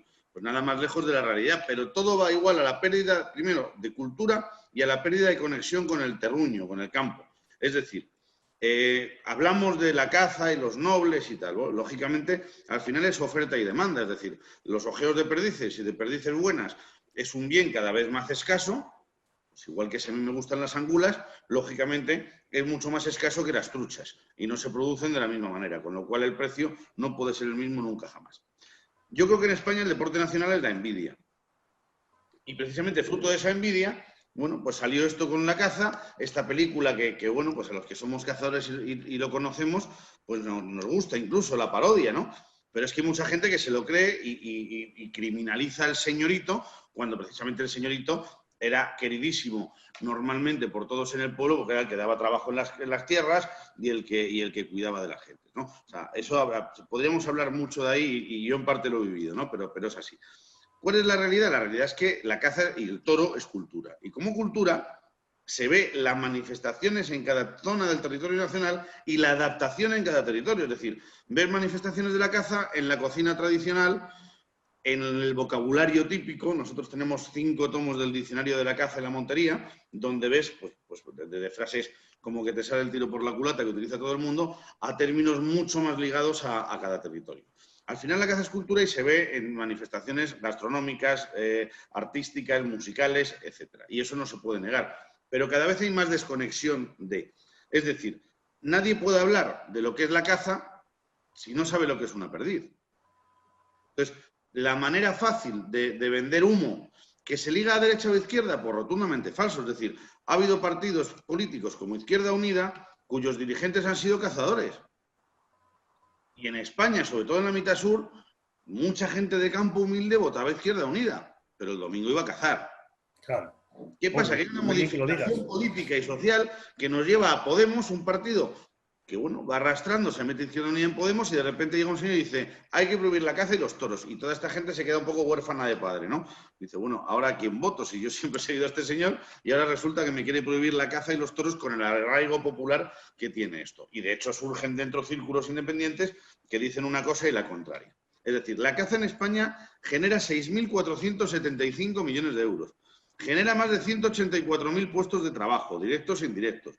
Tenemos, decías, trabajos, multitud de oficios a todos los niveles, es decir, desde el tornero fresador o artesano del metal que labra los cañones y los graba y los tal, que gana más que un ingeniero hoy en día, con lo cual, fíjese cómo ha variado el tema, a artesanos del cuero, de guarnicioneros, gente que hace los morrales, caperuzas para cetrería, técnicos que se dedican a la gestión de la caza, veterinarios, biólogos, operarios directos como son secretarios, como son guardas de caza, como son ojeadores, es decir, sector servicios. Todo el señor, antes lo hablábamos, te vas a cazar, te haces 500 kilómetros, echas gasolina, si cazas mucho tienes un coche orientado hacia esa actividad, etcétera, etcétera. Solo hablar de las licencias de caza, de los seguros, es decir, la caza mueve muchísimo dinero y en todo el territorio nacional. ¿Cuál es el problema? Pues volvemos a lo mismo. La falta de cultura, que la gente, que los estudiantes no tengan una asignatura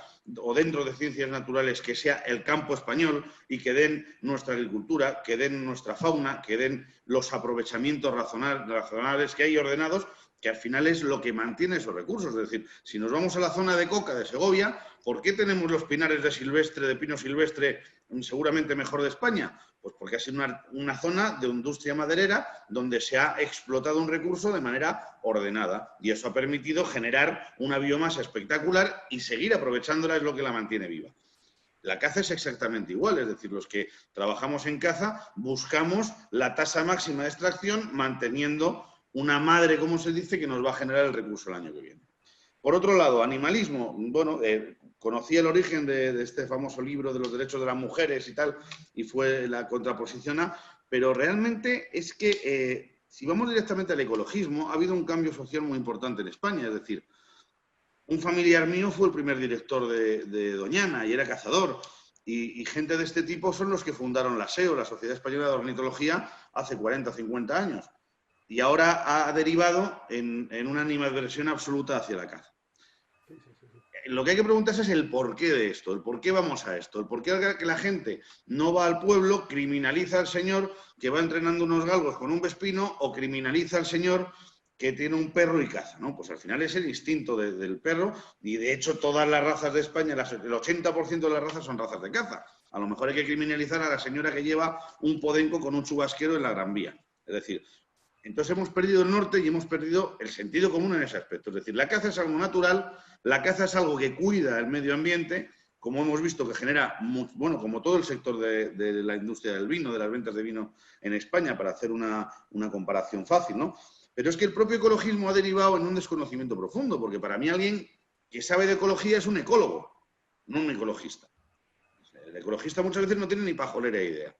Y la ecología, bien entendida, pues estudia los ecosistemas, las relaciones intra e interespecíficas y un equilibrio. Y ese equilibrio, parte de ese equilibrio necesario es el hombre, porque lleva interactuando en el medio desde hace millones de años.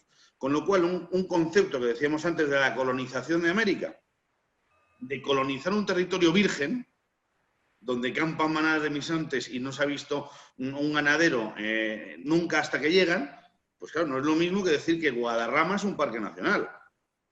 Es decir, por concepto parque nacional es una zona donde no ha sufrido el efecto de la mano del hombre. Pues hombre, que me digan a mí que Cabañeros, que es una dehesa generada por el pastoreo en extensivo y por la caza y por el ibérico, o la zona de Extremadura, de Monfragüe, o por ejemplo el parque de Guadarrama, donde hay más urbanizaciones y chalés que encinas, no ha sufrido la mano del hombre. Es decir, perdemos un poco el norte. Y lo grave es que esta desconexión va a más. En este simposio que citaba, creo que fue Rubén Amón, preguntaba a una clase de, pues no me acuerdo ya si era de Derecho o tal, que qué preferirían que muera en una corrida de toros, si el torero o el toro. El 80% decía que muera el torero. Es decir, esto nos debe chocar, si no me recuerdo la cifra.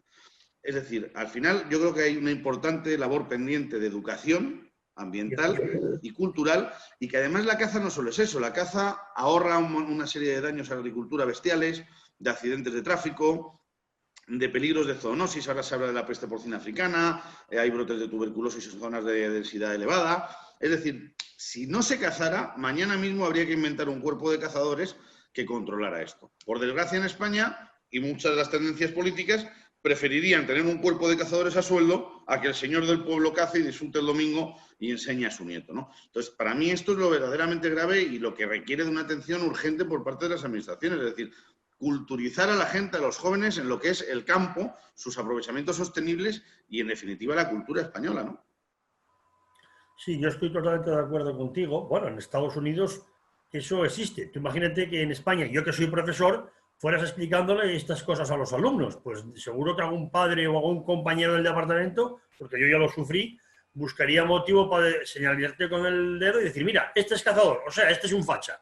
En Madrid hemos acabado en el defensor del pueblo. Claro, porque evidentemente, lo comentaba antes, todas estas ideologías que entre sí no tienen nada en común, solo sirven para, bueno, pues eso, para alimentar el mito de las dos Españas, eso está claro. O sea, y seguir... Pero nada más lejos de la realidad, porque el 90% de los cazadores cazan en su pueblo, les vale 2 duros, cazan con la escopeta de su abuelo y les cuesta 100 euros al año. Es decir, que le vale mucho más al señor de las rastas que se va de cañas por el centro que lo que se gasta el hombre en cazar en todo un año. Pero la idea del conde de Miramonte vestido de no sé cuántos y que va por sus tierras con sus dominios y tal, pero eso es efectivamente de una influencia británica y de otros países y de otro tiempo. Es decir, hoy en día, indudablemente, hay una élite que, igual que se pueden comprar un coche de millones de euros, podrán irse a una cacería elitista, pero el 90%, el 95% de los cazadores, no hablemos ya del norte, que yo voy por Asturias también, es gente sencilla, el profesor, el charcutero, el cerretero, que el domingo pues sale al monte a disfrutar del monte,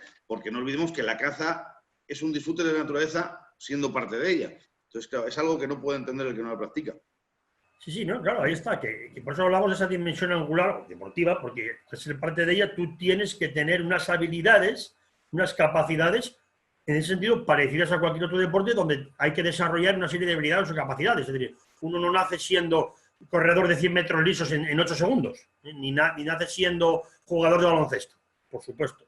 Entonces, está muy bien que hayas explicado. Otra cosa es el tema de la tauromaquia. En nuestra tradición filosófica entendemos que la tauromaquia no solo es cultura, es mucho más, tiene mucho más que ver con la religiosidad del hombre, con la dimensión religiosa del hombre, la medida en que, aunque hoy no es el tema para entrar en ello. Más allá de los principios, la gente que lo critica, yéndome a lo básico, desconocen que el toro de Lidia tiene una importancia en la biodiversidad bestial, que es la ganadería en la que menos densidades se alcanzan y que genera una dehesa más rica, con mejores pastos y con mayores índices de biodiversidad.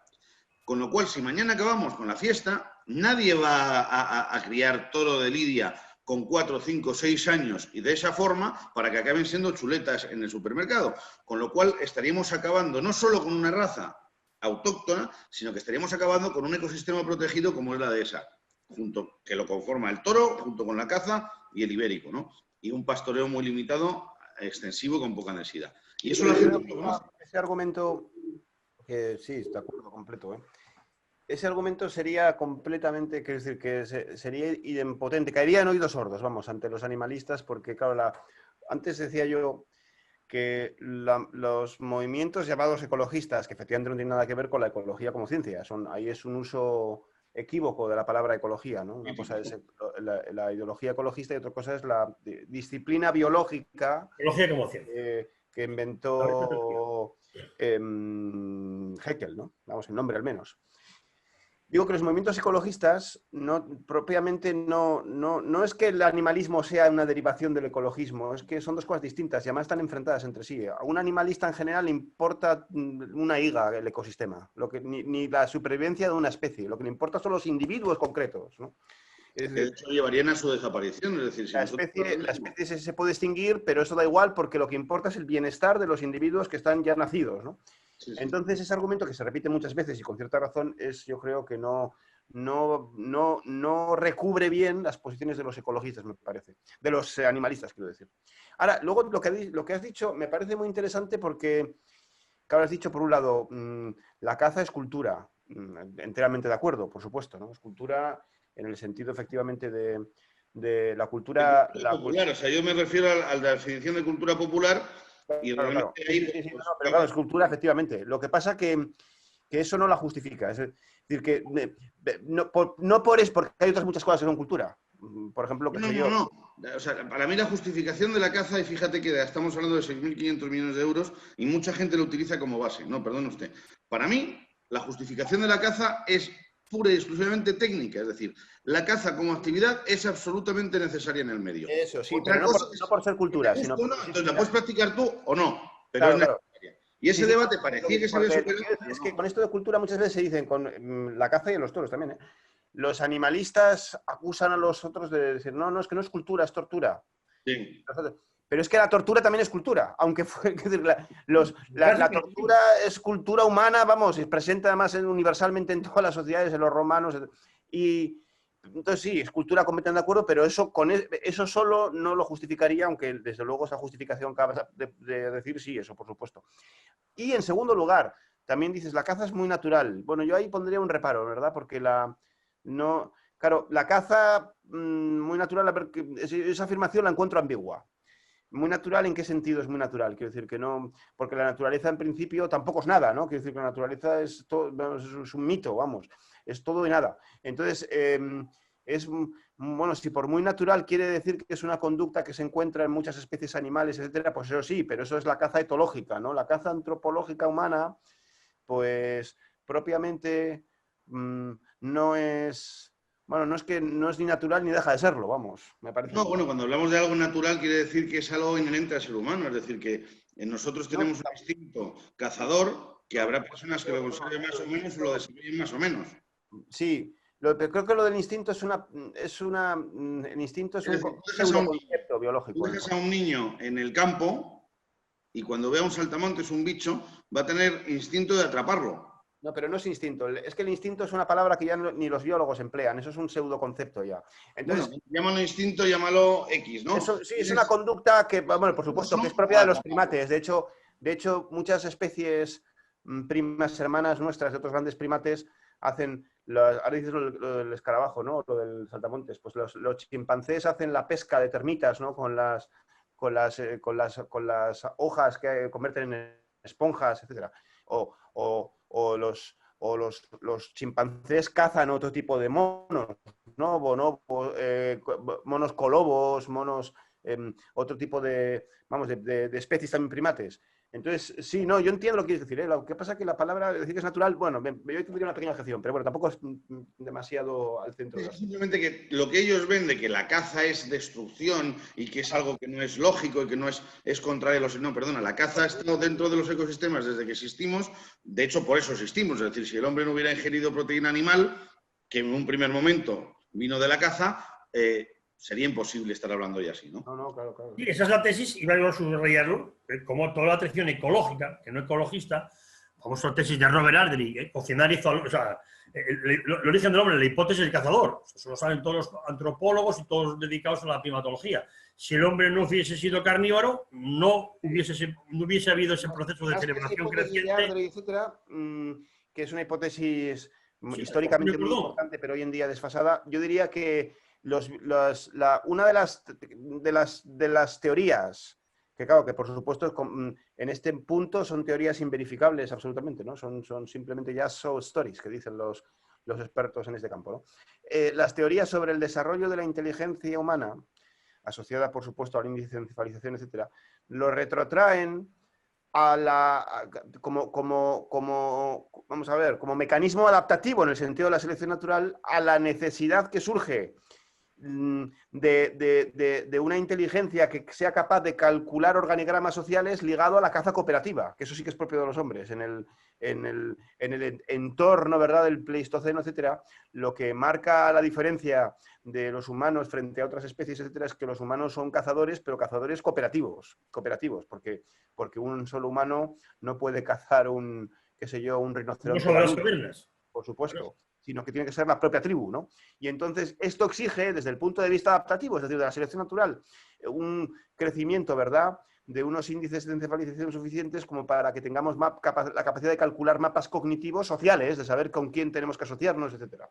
Entonces sí, yo creo que hay muchos argumentos muy fuertes para decir que la caza cumple un papel importantísimo en la evolución filogenética, en el proceso de hominización, vamos a decirlo así. Sí, a eso nos referimos. Aunque hoy, bueno, el tema al que nos centramos es la caza en España, dando ya, por supuesto, muchas cosas, claro. Una de ellas es que la caza se entiende como actividad deportiva, aunque hay naciones donde todavía existe la figura del cazador profesional, sobre todo en algunas naciones de África, sobre todo a los que hacen de guías para las grandes especies, que claro, hay naciones del tercer mundo que tienen que vender caza para poder sobrevivir.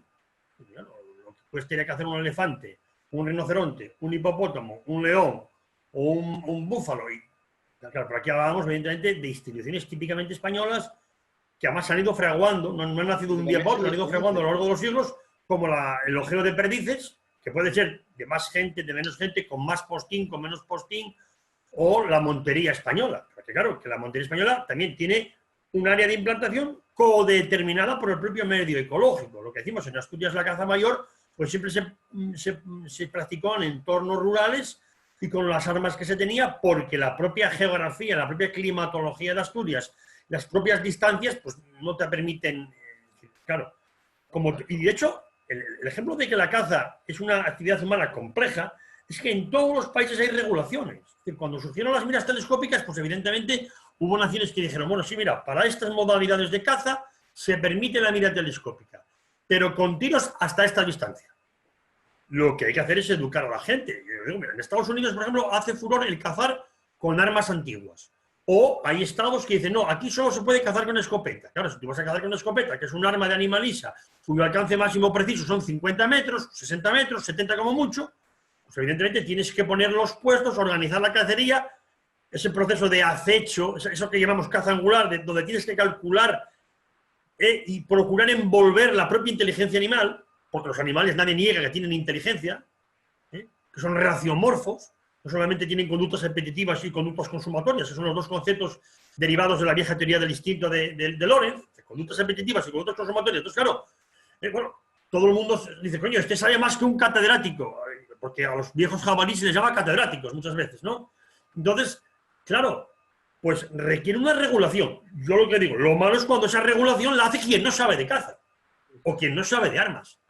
¿No? Yo me alegro mucho, por ejemplo, de que en Cáceres se cace con arco. Y claro, cazar con arco requiere un esfuerzo de mimetización y un entrenar muchísimo. Yo ayer estuve viendo cazadores de lances, pues claro, acertar a un jabalí a 10 metros con un arco, por muy arco de poleas que sea, cuando el bicho va corriendo a 40 kilómetros por hora, claro, requiere una mimetización, o sea, unas condiciones físicas bueno, es complicado, de todas formas. Quería puntualizarte el tema de Su Majestad el Rey, que ha salido antes, y que ahora decimos que hay países que viven de la caza, pues mucho en Sudáfrica y demás, ¿no? Hay que decir que ese elefante era absolutamente legal. Igual que salió una vez un oso en Rumanía, absolutamente legal. Es decir, son países que tienen unas tasas de animales a abatir, ponen unos precios X y el que está dispuesto a pagarlo, pues lo puede abatir legalmente y genera muchísimos ingresos para los locales y para la conservación de esas especies.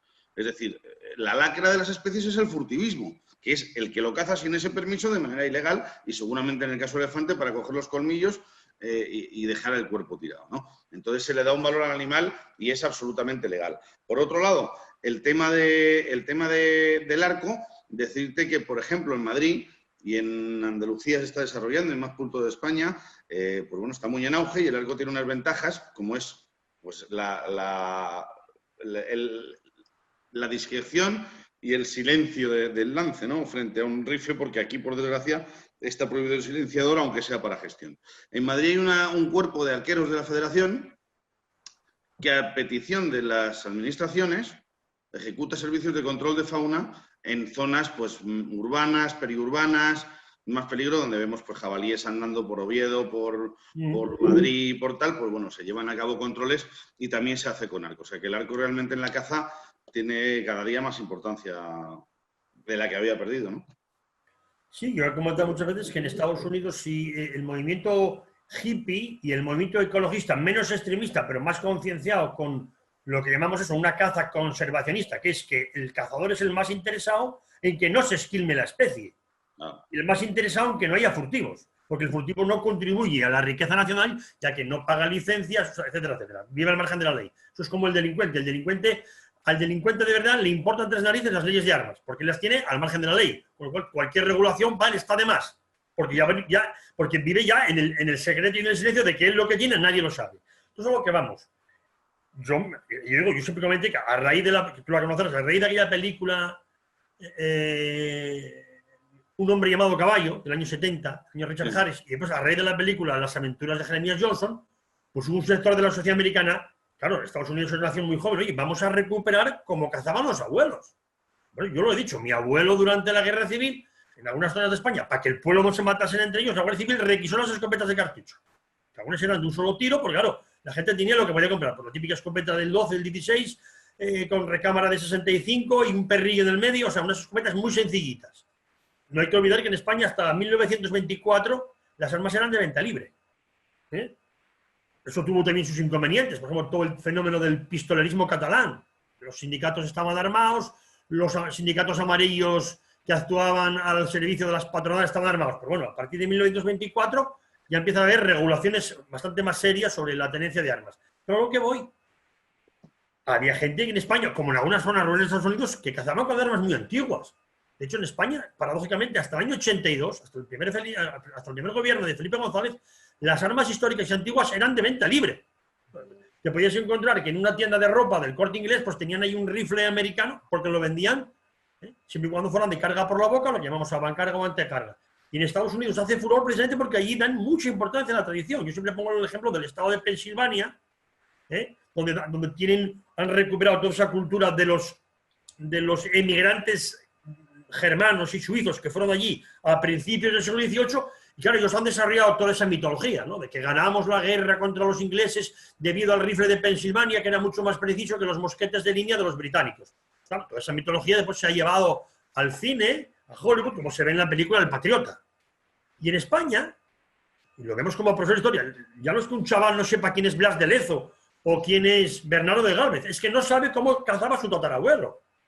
Mira, hay un libro clásico, que es el de Morales Prieto, Las cacerías en Sierra Morena a mediados del siglo XIX, y es un libro de 1907, o sea, tiene poco más de 100 años. Claro, ¿cómo se cazaba un jabalí en 1850? Pues coño, el que tenía una escopeta del 16 de avancarga y era el gallo, porque tenía una de 2 cañones. El otro iba pues con una de un solo cañón, transformada de chispa a pistón y amarrada con cordel.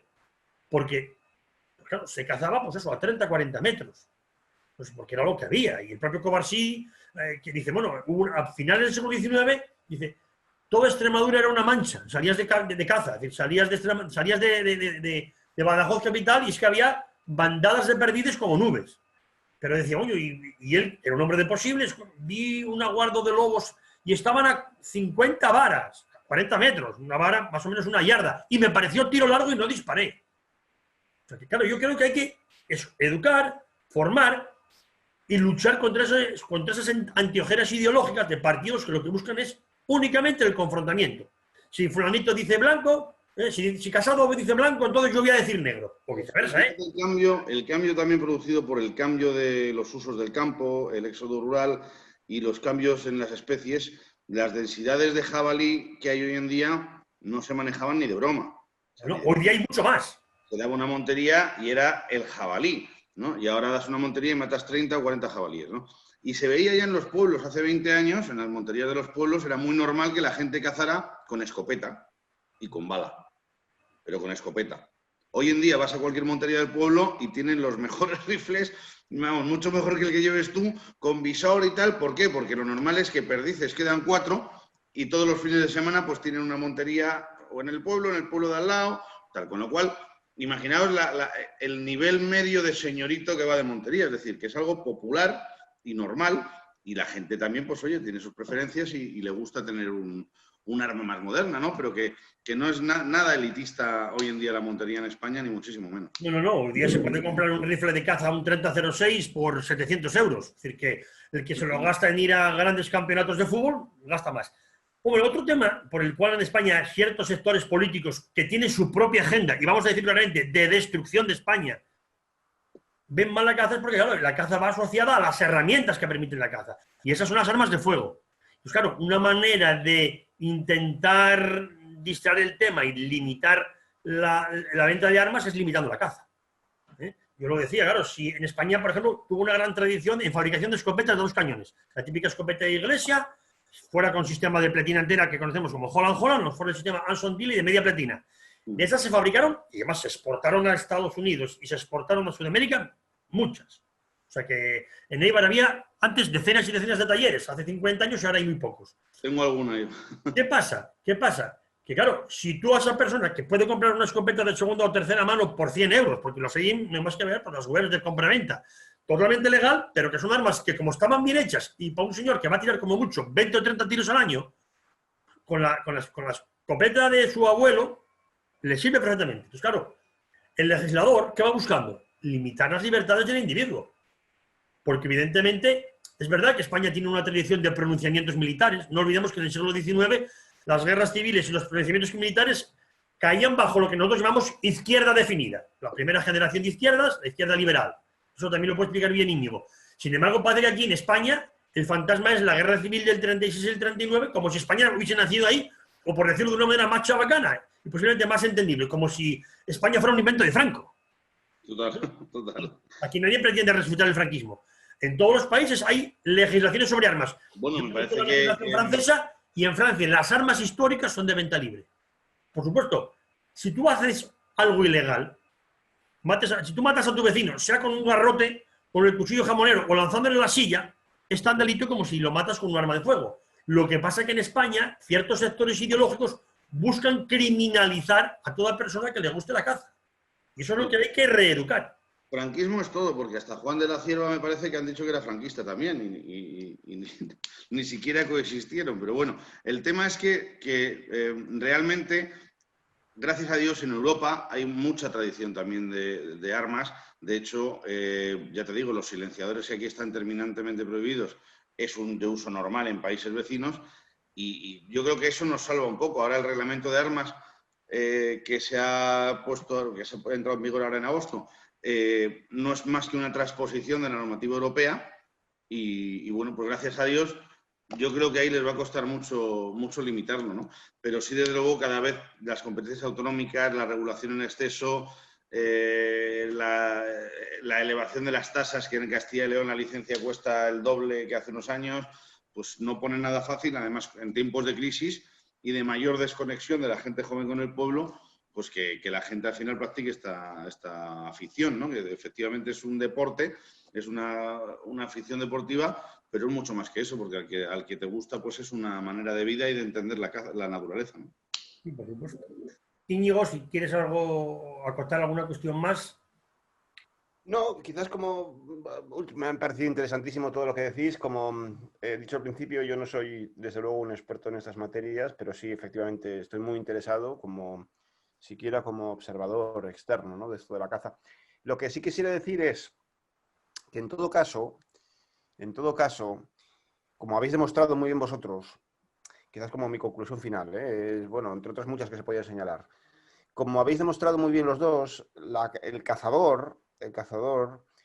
ser cazador involucra una cantidad enorme y muy, muy profusa de saberes de muy diverso tipo.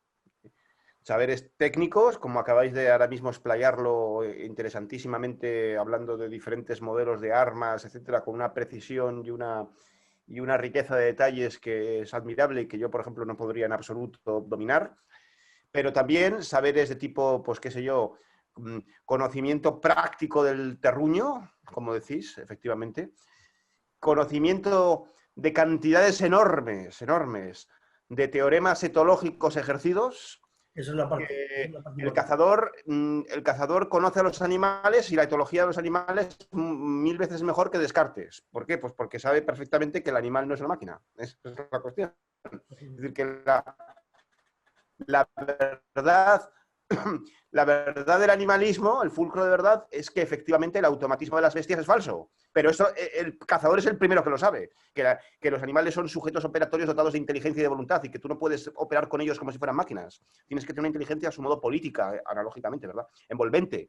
Eso también forma parte de los saberes que tiene que tener un cazador. Por lo tanto, se podría decir, utilizando quizás una acepción de ciencia diferente del propio de las ciencias positivas, ciencia como saber hacer, la primera de las que menciona Bueno en alguna ocasión, Es la primera, sí. que el cazador tiene una ciencia y que hay una ciencia del cazador y que por tanto en absoluto se puede, desde la ignorancia de esta ciencia del cazador, convertir al cazador en un sádico que está movido por impulsos asesinos, sanguinolientos, como un bestia, como sencillamente un bestia. Eso me parece que es una reducción absolutamente improcedente e impracticable, me parece a mí. Sí, yo creo que esta reflexión última que has hecho es importante. Mira, un tema que no tocamos es, por ejemplo, el papel que juega la caza en la gastronomía. Hay naciones como, que eso lo sabe bien Juan Herrera, hay naciones como Alemania donde las maneras de preparar el ciervo, bueno, en Asturias, por ejemplo, el plato de jabalí se ha puesto muy de moda. De hecho, aquí en Asturias, cuando llegó el tema este de las prejubilaciones de los mineros, dijeron, bueno, ahora hay que desarrollar la hostelería. Evidentemente, la hostelería no va a generar tantos puestos de trabajo como una gran empresa que venía de la tradición, digamos, franquista, del socialismo de derechas franquista, por el cual, pues eso, empresas como UNOSA, pues generaban muchos puestos de trabajo. Pero evidentemente, el pequeño empresario, el pequeño autónomo que tiene un restaurante y que te sirve producto de calidad autóctono, de jabalí, o de ciervo, o de rebeca, o de corzo, donde además hay una tradición gastronómica muy importante, tanto en Inglaterra como en Francia como en Alemania. De hecho, yo sé que muchos de los ciervos y esto me lo corroborará ahora don Juan Herrera, muchos de los ciervos que se cazan en España se envían pasados, fileteados, perfectamente controlados de manera sanitaria para grandes restaurantes de Alemania, más otros que se consumen en España. Seguro que en Madrid pues tiene restaurantes especializados en carne de caza. Y a lo mejor, oye, una persona de una economía modesta no puedes ir todas las semanas ni todos los meses, pero 2 o 3 veces al año, pues dices, coño, voy a ir con mi familia, voy a ir con mi esposa a degustar tal cuestión. En Asturias, pues las patatas con jabalí o las faves con jabalí te las ofrecen en muchos restaurantes, incluso pues como menú de un fin de semana. Entonces, claro, lo que decimos, no podemos hacer una mera evaluación psicologista, porque es que el problema del pensamiento posmoderno, y con esto quisiera yo acabar, es que para la gente la emoción está por delante de la razón. Pues, como a mí esto no me gusta y tengo poder, quiero prohibirlo. A mí nunca me gustó el fútbol, ¿eh? Y a mi padre le encantaba. Chicos, no me gusta el fútbol, pero yo no estoy pensando en que haya que insultar a un futbolista. Te diré que es un buen ciudadano en lo que tiene pues que pague sus impuestos. Pero Ahora, la gente nadie me obliga a ver un partido de fútbol. Supuestamente la gente más progresista o más permisiva se está convirtiendo En la más intolerante. En la más fascista, porque al final es eso, intentar imponer tus ideas, ¿no? Es decir, lo decía Joaquín Sabina, que yo creo que no es de derechas, a quien no le gusten los toros, que no vaya, pero que nos deje en paz. O sea, al final es una actividad como la caza, perfectamente arreglada, ilegal, pues como es una actividad legal, si a usted no le gusta, no la practique, pero no me convenza a mí de lo que puedo o no puedo hacer, porque mi libertad empieza donde acaba la suya, es decir, no tiene por qué decirme a mí lo que tengo y cómo lo tengo que hacer. Hoy en día, además, el tema de la carne de caza, nosotros pertenecemos a SICAZA también, a la Interprofesional de la Carne de Caza, pues está cogiendo muchísimo valor y ya no hace falta irte a un restaurante bueno, que también, sino que en lineales de muchos supermercados hay empresas que ya están poniendo carne de caza, que sí es verdad que a nivel cultural, sobre todo en las grandes urbes, tenemos esa asignatura pendiente porque no se consume tanta como sería lógico en España con la que produce y se exporta muchísimo a Alemania y otros países europeos. Sí, yo creo que los prejuicios se rompen con educación. Yo he visto vídeos en Estados Unidos del profesor de instituto de historia enseñándole al alumno cómo se carga un rifle, como lo hacía, pues eso, Daniel Boone o David Crockett, que para ellos son pues, personajes importantes. Aquí en Asturias tenemos una gran tradición cinegética en el siglo XIX, que el oso se vivía como una amenaza, y hablo de hace 100 y más, 152 años, pues había grandes cazadores profesionales que eran cazadores de osos, que eran hombres tan bragaos como cualquiera de esos personajes mitologizados por el imperio existente, por el imperio yanqui. Y esto se desconoce. Entonces, la única manera de combatir el prejuicio es dando a conocer la verdadera historia, o por decirlo con el lenguaje de Unamuno, la verdadera intrahistoria de España, de la que la caza siempre ha formado parte. Evidentemente, atravesada por las diferencias económicas, sociales y culturales. Evidentemente, pues como todo, igual que no es lo mismo un coche de 8.000 euros que un coche de 50.000 euros. Pero que se venda como tolerancia esa ideología que, después en el fondo, lo que quiere implantar es el totalitarismo de lo que a mí no me gusta, lo que afecta a mi sensibilidad, simplemente porque afecta a mi sensibilidad, pues lo quiero prohibir. Y lo que decía Íñigo Gay, son ideologías totalmente atravesadas por ideas contradictorias. Todo el mundo conoce personas que se dicen animalistas, pero después ven muy bien el aborto. Bueno, pues, por un lado defiendes el aborto, pero por otro lado lloras porque aquel mató una perdiz. El propio Delibes había analizado muy bien esto. Delibes, por ejemplo, le encantaba cazar perdices en mano, con la típica cuadrilla pechando con peñas y morenas, como él mismo decía, o sea, sudando la camiseta. Y con escopeta paralela, que era como se cazaba en España en los años 40 y 50. Además, él tiene una novelística preciosa. Estoy pensando en obras como Diario de un cazador, de 1955, que reconstruye ese entorno rural que envolvía a una ciudad provinciana, aunque importante, como era la Valladolid de los años 50, donde un pobre conserje de instituto, pues su máxima afición era ir a cazar, ¿no? Incluso comenta Delibes en clave de comedia, pues aquel chico que recién casado, la noche de bodas, nada de estar con la novia en la cama, sino que se va para el monte. La esposa que espere. Hoy tengo que ir a las perdices, porque de aquella había perdices alrededor de todos los pueblos. Sobre todo en una época donde apenas había carreteras nacionales y no había ni por asomo autopistas. Todo alrededor de Valladolid. Esa cultura está en la propia literatura disuelta. Cogemos un libro como, yo qué sé, El mundo de Juan Lobón, donde claro que había furtivos, pero eran furtivos, muchos de ellos incluso bandoleros, como el caso de Pasos Largos, porque tenían que comer de algo. O sea, si mi padre cazaba liebres, o mi abuelo incluso, con escopetas daban carga, porque algunos requisitos se cazaban con lo que se tenía, pues era porque eso contribuyó a la economía familiar. Y que esa tradición, para no perderla, hay que explicarla a la juventud. Yo recuerdo que hace años ya se decía, en Estados Unidos está muy mal porque los críos salen de la escuela pensando que la leche sale de las neveras. Claro, nunca han visto una vaca. Bueno, pues con la caza pasa lo mismo. Y contra los prejuicios lo que hay que hacer es educar, para romper prejuicios. Digo, oye, yo no pido llegar a un extremo como el de Estados Unidos, donde ves a un chaval en el recreo cargando un rifle para que el profesor en historia le suba un punto. Pero en España no podemos negar esa tradición. Es una lástima, por ejemplo, que hace poco pues una empresa como Ugartechea, que casi tenía 100 años, cierre sus puertas. Porque claro, hoy día la tecnología ha avanzado mucho, hay naciones como, pues eso, como la India incluso, bueno, o como el caso de Turquía o como el caso de Rusia, que fabrican más barato que España, fabrican de manera industrial. Pero incluso España, si tiene industria armadera, es porque se la compran en Estados Unidos. Hay dos empresas vascas que yo conozco bien, Ardesa y Dícar, que venden armas de caza de avancarga para el mercado americano y para el atrecho de las películas de Hollywood, como pasa con toda la industria del norte de Italia, que está en Brescia.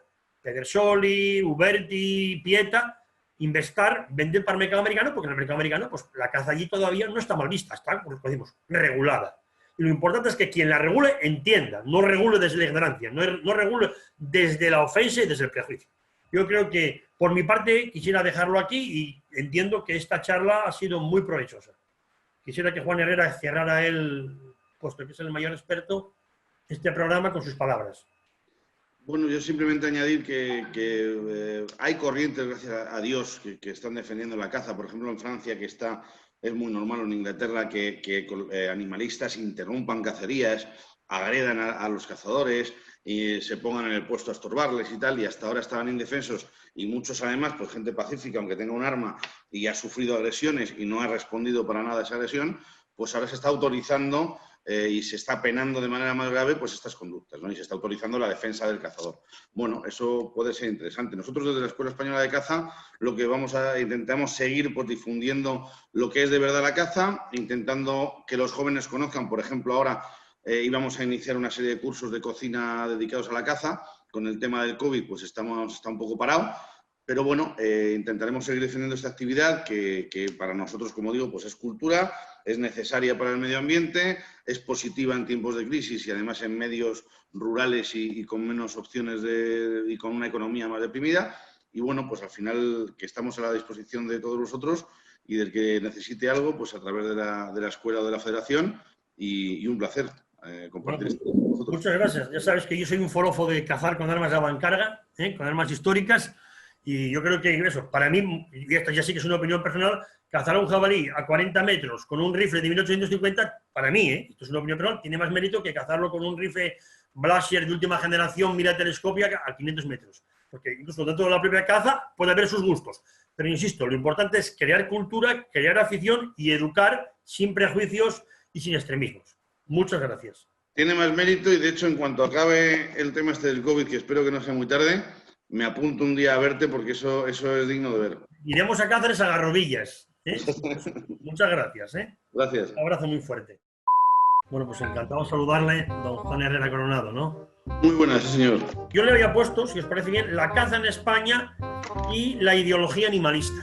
Yo creo que el que más sabe de esto es Íñigo Ngay, y lo que vamos a intentar es analizar qué fundamentos tiene esa ideología animalista, por un lado, y por otro lado, darte a ti, Juan Herrera, darte a ti palabra para que expliques un poco, bueno, cómo se entiende qué es la caza desde la Federación Española de Caza y qué profesiones, oficios están en conjunción con todo el mundo de la caza deportiva.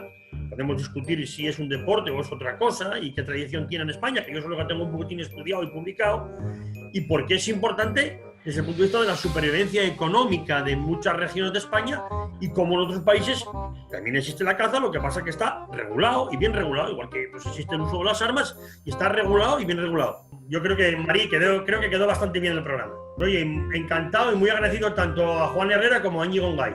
He aprendido muchísimo escuchándoos, ¿eh? Me ha encantado, la verdad. Muy bien. No, y Juan Herrera, muy bien, ¿eh? Oye, muy agradecido, Juan. Seguimos en contacto a través de WhatsApp, ¿vale? Bueno, seguimos en contacto. Yo creo que eso es lo más importante. Muy bien, muchas gracias. Muy bien. Gracias, un placer.